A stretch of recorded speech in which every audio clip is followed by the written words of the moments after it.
दोस्तों, उत्तर प्रदेश में आए लोकसभा चुनावी नतीजों ने सपा को एक नई सियासी उम्मीद दिखा दी है। सूबे की 80 लोकसभा सीटों में से बीजेपी 33 और सपा 37 सीटें जीतने में कामयाब रही। ऐसे में कन्नौज से लोकसभा सांसद चुने जाने के बाद अखिलेश यादव ने लखनऊ की बजाय दिल्ली को सियासी मैदान चुन लिया है। उनके इस्तीफे के बाद करहल विधानसभा सीट खाली हो गई है। ऐसे में बड़ा सवाल यही है कि करहल विधानसभा सीट पर होने वाले उपचुनाव में अखिलेश यादव का सियासी भरत सपा में कौन होगा। इसी सवाल का जवाब मैं आपको दे रही हूँ। उत्तर प्रदेश की राजनीति से आ रही ये बड़ी खबर, जिसकी संपूर्ण जानकारी मैं आपको दूंगी। वीडियो को अंत तक देखिए। अखिलेश यादव 2022 में पहली बार विधानसभा चुनाव लड़ते हैं। मैनपुरी की करहल सीट से विधायक चुने जाते हैं, लेकिन अब कन्नौज से सांसद बनने के बाद उन्होंने विधानसभा सीट छोड़ दी है। अखिलेश के इस्तीफे के बाद करहल विधानसभा उपचुनाव में सपा के उम्मीदवारों की दावेदारी भी तेज हो गई है। जातिगत गणित से हर बार करहल की सियासी सपा के अनुकूल रही है।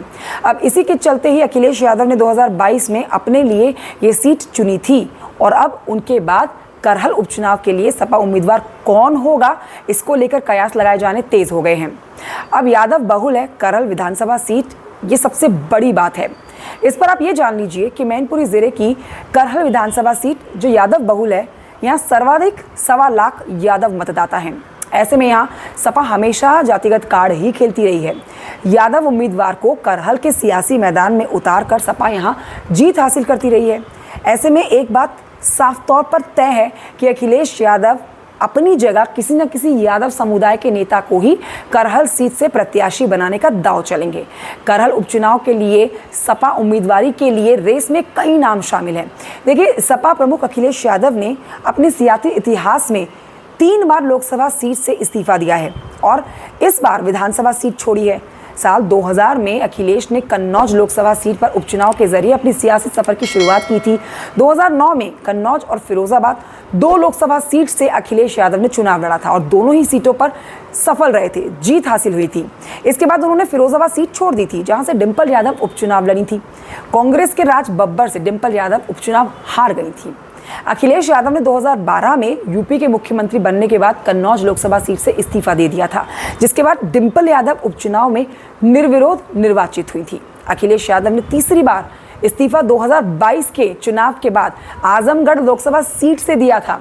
2019 में अखिलेश आजमगढ़ लोकसभा सीट से सांसद चुने गए थे, लेकिन 2022 में करहल से विधायक बनने के बाद लोकसभा से इस्तीफा दे दिया था। इसके बाद आजमगढ़ से उपचुनाव में सपा के टिकट पर धर्मेंद्र यादव चुनाव लड़ते हैं, लेकिन बीजेपी के दिनेश लाल निरुआ के हाथों हार जाते हैं। अब चौथी बार अखिलेश ने करहल सीट से इस्तीफा दिया है।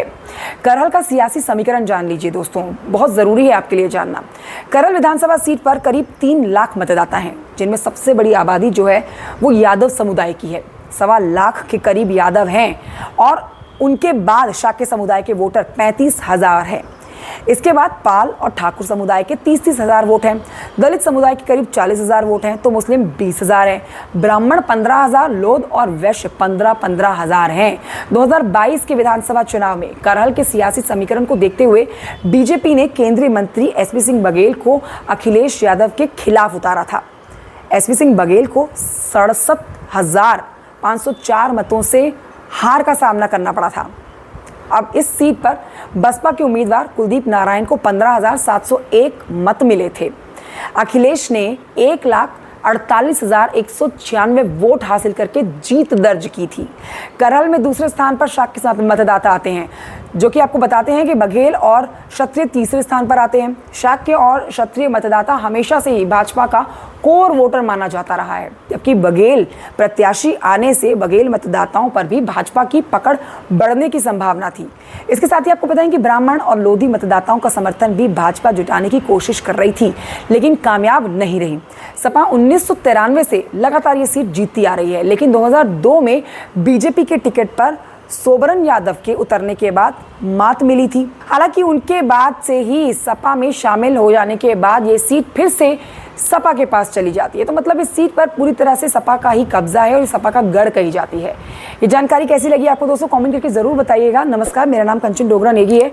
वीडियो अच्छा लगे तो लाइक कर सकते हैं, चैनल को सब्सक्राइब भी कर सकते हैं। उत्तर प्रदेश की महत्वपूर्ण राजनीतिक खबरें आप तक पहुंचाती रहूंगी। फिलहाल मुझे दीजिए इजाजत। जय हिंद।